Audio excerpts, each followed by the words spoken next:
దృష్టి తొలగిపోతుందని తలపై భాగంలో బ్రహ్మరథం ఉంటుంది.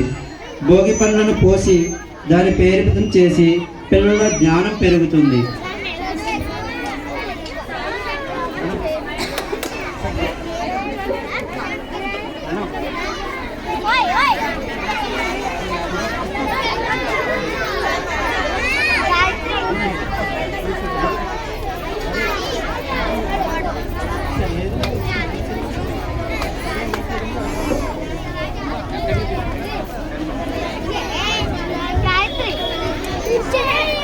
శ్రీనివాసరావు గారు పోడూరు.